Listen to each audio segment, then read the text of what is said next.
Good afternoon, my YouTube friends. It's Margaret here from Emmy's Orchids, and I've had a message from Pat. She's one of my subscribers in Florida, southern Florida. So down there it gets very warm, and it's tropical, so they get lots of rains, and she's having trouble with her phalaenopsis. And she's what she's basically saying is she's got several mounted on cork bark with a bit of sphagnum, and they've been growing this way during the spring. I'm watering them once a day around 1 p.m. Remember, their temperature's now way into the 80s, and in the summer they can go even higher. Unlike us, and we've been experiencing mixed temps and higher than normal spring winds, and I have them growing in shade, or in a shade covered lanai. They seem to be dehydrating, so I'm considering growing them in a different medium indoors. Can you recommend a video showing you know, the way of growing them this way? Any help would be appreciated. I can use small cocoa chips and charcoal and perlite if you think that would suit them. I'm particularly concerned about one little mini phal that I have, which is now flowering. I know they aren't particularly expensive plants, but I don't want to lose it. Can you help? Right. Just let me close this down. And a phalaenopsis. I mean, we all love them, and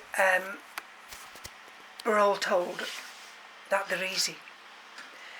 Well, unfortunately, some phalaenopsis, I found that they're the hardest to actually establish.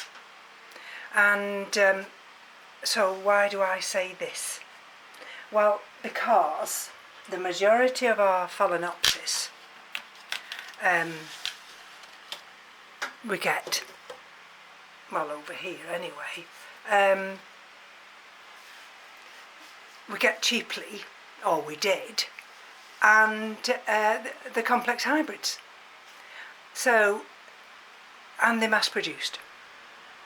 So in other words, they are produced just for the blooms. And some lovely blooms we have now. I've had this one. This is Bucks Fizz, 2nd of March. Can you see it? It's transitioning well. It's still got buds. We're losing one or two, and this is the one that's got quite a good root system, and it's still got nice leaves. Now the temptation here is we've from March up till now, a couple of days ago, we had spring weather, and then the spring weather turned back to winter weather. So phalaenopsis don't like to be cold, and they don't like to be in drafts. I used to have the oscillating fan here, if you remember, here. And one subscriber suggested that, you know, I might consider moving that because they could be getting a draft, you know, and I thought about that, and I thought, well, yeah, you're probably right there. So let me just, you see, now this one, this is Flossie. Now we've had Flossie since February, and really I should at some point cut these flowering spikes, and this is blotchy. Blotchy's still going strong. It's cascading down blotches. I love blotchy. And if you look at the roots, they have been watered, and I think that one's fine. I think this one's fine.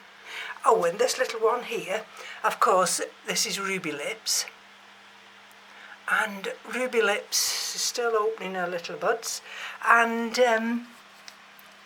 she feels fine.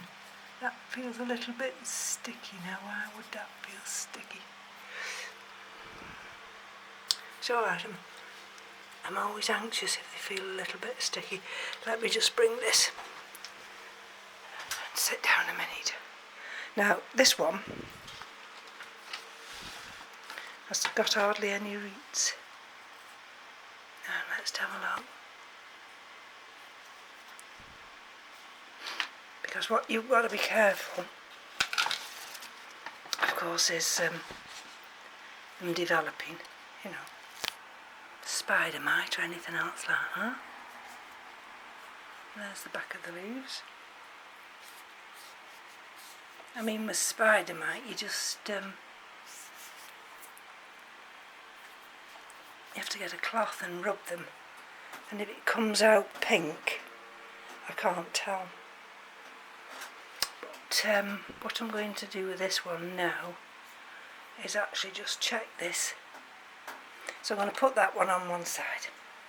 Now, I grow in all kind of methods to try and save my orchids, and I grow in this kind of method. There we go, you see. There's about an inch of water down there, as long as you don't let the stem sit in water. And it was potted in lacquer, and so some of the balls are still down there, and it's producing this new leaf. I mean, really, it's cheaper to go and buy some new ones. See, this is another one. Nice leaf, nice hydrated root. This is just grown in inorganic media, again with some water. Okay, down there. And those two fit on the shelf over there. Now, I'll just put this one back for a minute. Can you see those there?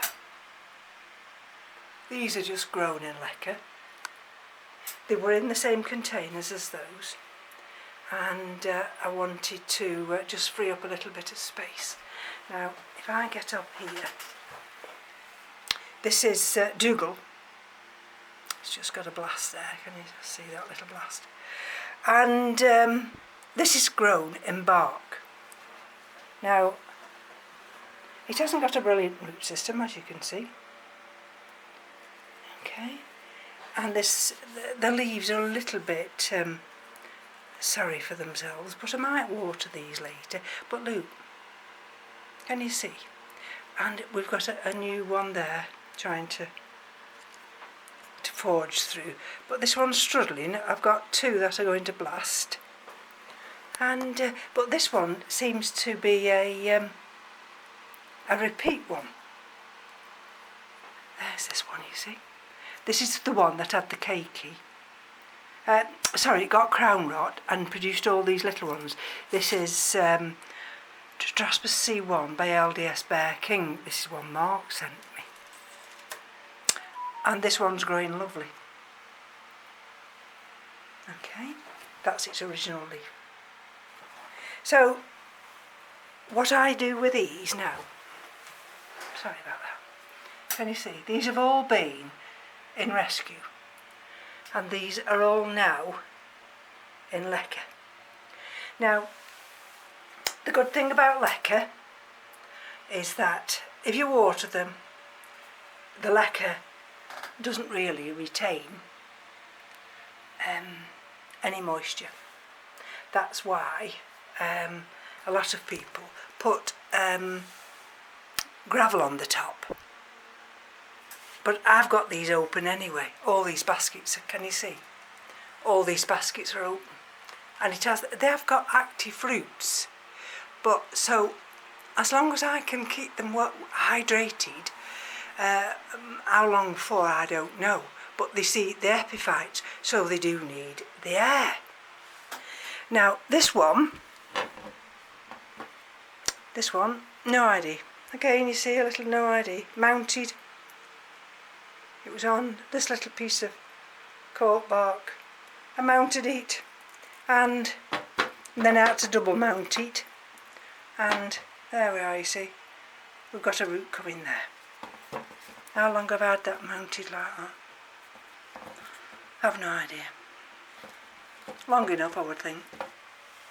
This one, I've had this one since 26th of April 21, and it's a little tiny mini one, well, you can tell by the leaves. And we've got a new root there.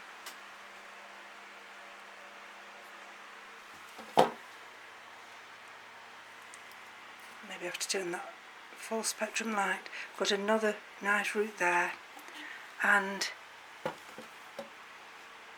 we've got a root peeping through there, and these get watered probably every other day.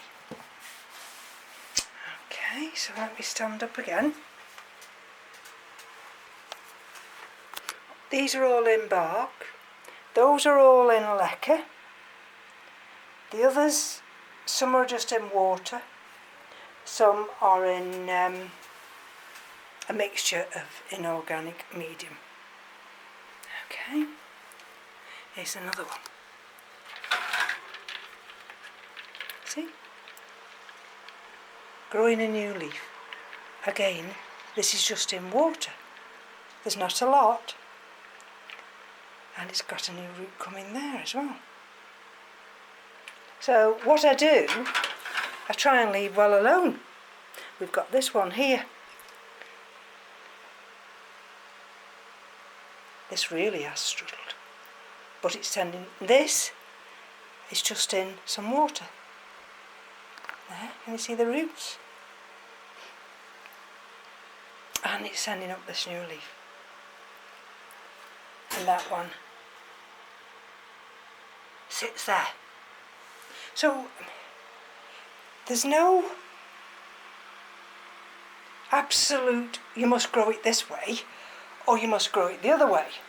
Now I'm going to try and manoeuvre here because I want to get you this one down. So hold on.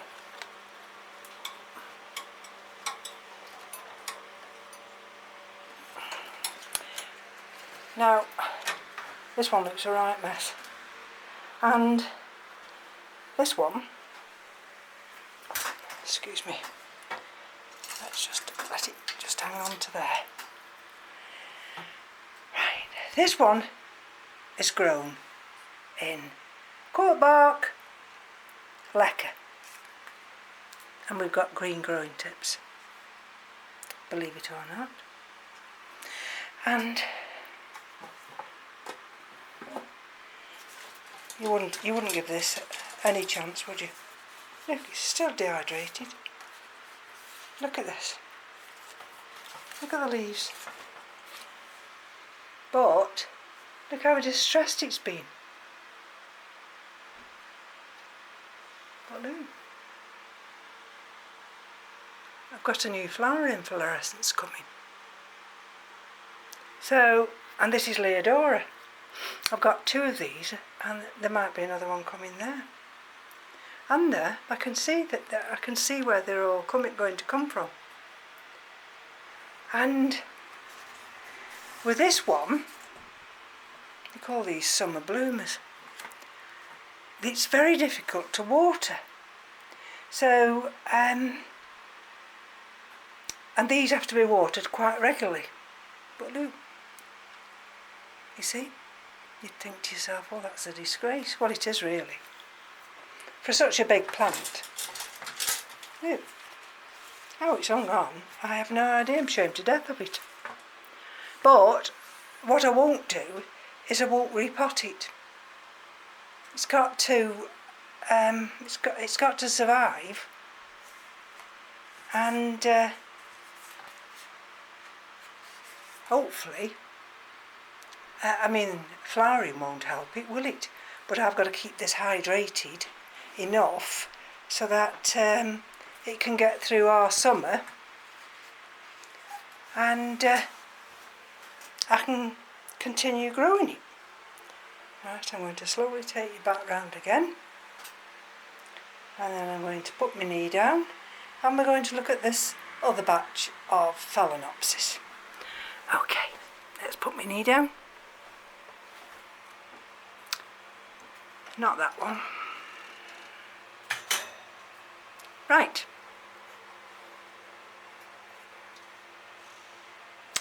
Do you remember that one? With a nice leaf. Look how I've got it growing. Can you see? And this is Little Zorro. I've got this. I drilled some more holes in these pots. And as long as you've got one root, I've only drilled the holes in the pots so that they can come out and they can find this water. I've got this one here, which I've struggled with, but it's coming back now. And this is phalaenopsis silver wings. Sorry, silver leaf. Okay, see how distressed it was. Okay. I've even got one, look at this one. Look at this one. I never give up, you know. Look at this. Got one little leaf. But it's not dead. Look at the distress. But it's not dead. And I've only got this and a little tiny bit of water. As long as you don't have that stem in the water. And this is Yaphon green canary times Tropis C1. So, and all I do, there's that little tiny crystal, you see, is just change the water now and again. But if they've got one leaf, I let them grow. I think I've got another one with one leaf. Here.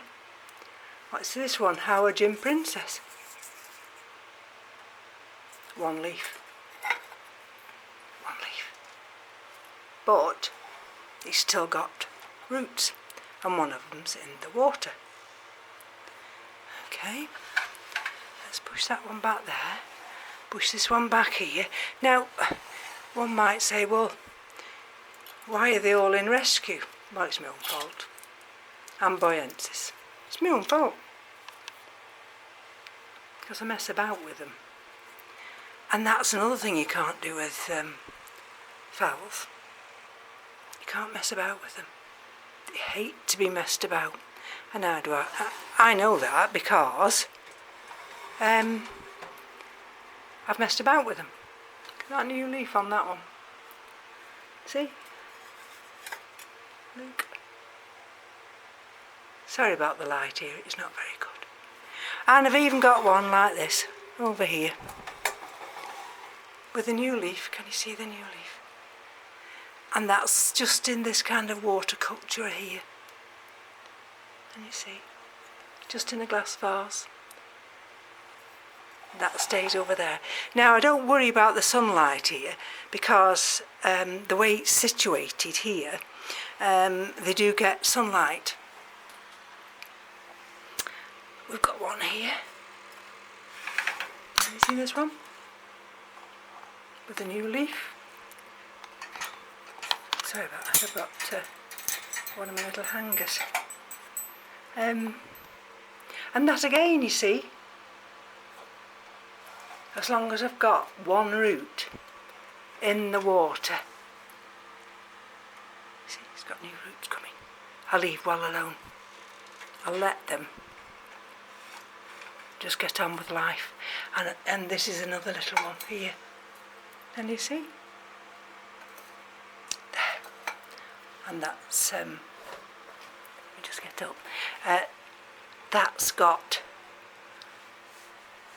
little roots. So what do I say to Pat? Well, if you're an overwaterer and you live in a tropical climate, then you run the risk of your phalaenopsis getting in distress because of high humidity and saturated roots. We are 61% humidity here, 21.9, and the orchids are very comfortable. I've got the ones on the top shelf which get the blast from that fan, and these down here, these don't get blasted at all those there. I've had to turn those little set of lights off because that was warming everything up too much. But sorry about the light. Have I got any more phalaenopsis over here? I've got a species one which I've had a few years, and that'll be watered later. But this is mounted, see? This one. And that's Phalaenopsis finleyi, Sin minus Stewartiana. Got a nice big root there. So, they're not easy. I don't think at all that Phalaenopsis are easy. I mean, these are your big leafed ones, and I've struggled to get this through the winter. These, you see, because this is now April 21, and we're going on to April the 1st today, 22. That's taken me 12 months. 12 months. But that's it. You've got to be patient. There, you see, there's another root there with Phalaenopsis. They will adjust, but they take their time. They're slow growers. And once they're on something, once they've got used to whatever you're growing them in, they don't like to be moved. That's why this one I put in bark, this is Dougal, because it was used to growing in bark. These have been growing in leca, if you like, in water culture. But at the moment, because we're having, well, we're going to be minus again tonight. Just wondering what that was, whether it's, I'm always conscious, you know, this time of the year. People might think, well, it could be happy sap. Well, yes, but it could also be spider mite, so be vigilant. So that's it, Pat, I really don't know. If you're going to put them in some kind of water culture, only put them so you've got at least just one root that can manage to access that water. And then by just doing the one root enables the orchid, the Phalaenopsis, to stay hydrated. That one root will hydrate the rest of the plant from that one root. I've doubled up on me what I've just said. So, and you see these are now adjusting. These all had that plug, but they are adjusting, and but they won't send out new roots whilst I've got blooms. So that's another thing you've got to decide. At what point do you take the flowers off and let the plant start to produce the roots? So good luck, Pat, whatever you decide, but don't have them chilled if they're in your lanai, and it's got a good humidity, then you won't need to water them every day because they look dehydrated. But that's a sign of overwatering. It took me a long time to get my head around that. It really did. I thought, well, how can they be dehydrated when they're not receiving enough water? You see, this is dehydrated, and I know this is not receiving enough water. So one would say, well, I could put it in a container and let it absorb some water and see whether that will allow it to bounce back. But because we're going into these next few days where it's still cold, I've got to be very careful. But look at this, you see. I thought, what's that? That's a Hoya. That's found its little niche now. And it's the same with your orchids. If you if you can find what makes them happy, then leave well alone. Be very careful with that crown, and don't overwater. See, that's not bone dry, but these won't get watered today. No, these won't get watered today. I might water this one because I feel guilty now. So I think that's it. And if anybody else has got any other suggestions, then I'm sure if you put a comment down below, Pat will be able to read them all, and hopefully she'll be able to rescue some of her phalaenopsis. So from me to you, take care and have a good weekend. Let's finish on a bloom. Bye bye now.